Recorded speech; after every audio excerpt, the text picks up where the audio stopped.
Hello, Chesterton students. Miss Shannon back in your gardens. Take a look, it's looking pretty good back there. I never got to show you the finished, cleared mint bed. So today we are talking potatoes. I told you last week that I would show you the bed that had those secret worm-infested potatoes growing, actually just kind of holding on right now. So let's first take a look at that mint bed that got cleared and let's see what's growing over there. And then we will tackle the potato bed. Aha! Here it is up against that storage unit where we have all of your tools. So this first cleared area, I actually sowed it with wildflower seeds, and you can see we already have some germination. I haven't been here in 2 weeks, so the rains helped us out a lot. So that's just 2 weeks of germination. Hopefully we'll have some awesome wildflowers that will attract our beneficial insects, like our pollinators. And then here's that mint bed that was cleared, and you can see I already put in some alfresco mix seeds, and we have a few popping up. Hopefully that's exactly what we want, but I told you it's really hard to get rid of mint. And here it is coming back already, right there. That's okay, as long as we can kind of keep it maintained, which isn't always a successful endeavor. I'll show you how strong mint is. It even grows out the side of beds. Let's go take a look over here. Look at that. We got mint popping out the side of the bed. Oh, that's some good looking mint, actually. I'm gonna take a leaf off, kind of muddle it between my fingers and smell it. Oh, that smells so good. It's gonna be awesome for a refreshing summer drink. But we don't really want it in the beds because, again, it takes over. All right, so let's head back down the row. Let's check out that potato bed. Here are the potatoes, but where are they? I can see one right here. That's a small one. Let's see if there's some bigger ones. Oh, there's one right there. That one actually doesn't look too bad. Keep digging. Oh, it actually doesn't look too bad either. Keep going. Whoa. Potatoes, potatoes. Even more potatoes.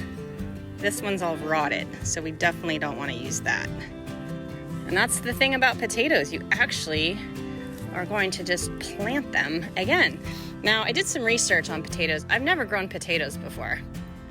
And some people say you have to cut them up. Some people say you have to do all this crazy stuff to your soil. Well, I'm a person who likes simplicity. You know, if something is super complicated, which maybe you guys can agree with, sometimes my brain kind of shuts off and I don't want to do it. So if I can find a simpler way to do something, I am going to do it. And so that's what I did. I went through a couple websites last night, and I found one person who talks about growing potatoes in Southern California. That's where we are. San Diego is Southern California. Can't find any more potatoes right now. And the way he does it is he just keeps them whole. Well, first he amends the soil, which is what we're gonna do with all those buckets of compost over there. He keeps them whole, and he just places them right on top of the soil, and then we'll cover them up with more soil.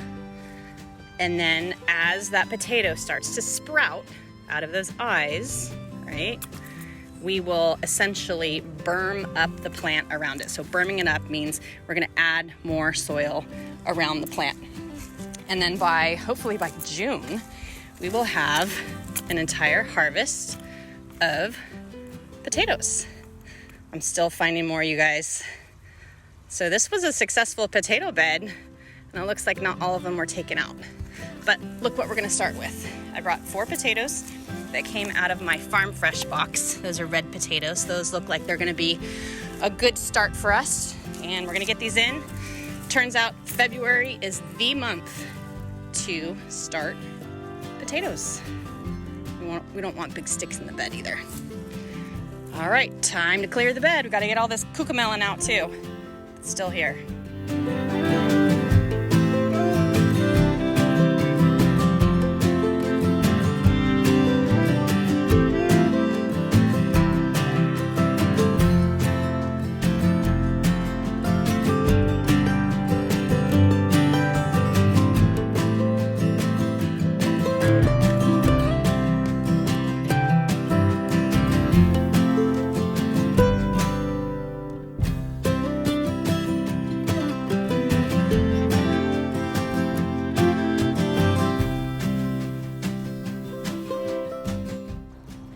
Okay, we cleared the bed. You can see that I was holding the tubing at the end there. I was trying to find the attachment. I had pulled apart the tubing and I couldn't figure out where the water was coming from. So this is what I did. There's the tubing. I thought it was attached to a bottom corner. Turns out it's coming from the bed next to it. So I heard the water running and there it is. So we know for sure we have water to this bed because I don't think I would have planted the potatoes and tried to grow potatoes in here if we didn't have automatic irrigation happening here. It's too hard to come in and hand water, so we can fix it. Here we go. All right, I fixed the tubing and we're gonna place our potatoes. I'm looking where the wet spots are, and that's where I will place the 4 potatoes that we have. So looks like there's one right there. We'll go ahead and put the potato right there. We're gonna bury him in just a second, or her. Let's find another spot. How about right here? See, there's a little wet spot right there. And we have 2 more potatoes. Let's go right here, in between that hose. It's a good spot. I think there's a spot right down there.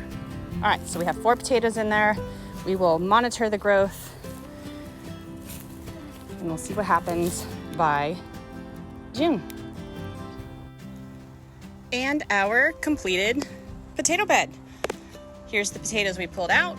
They were looking pretty gnarly, and we put 4 potatoes in. So let's see, let's make a prediction. How many potatoes do you think we will create or be able to harvest from the 4 that we placed in here? Grab your science journal, do some research.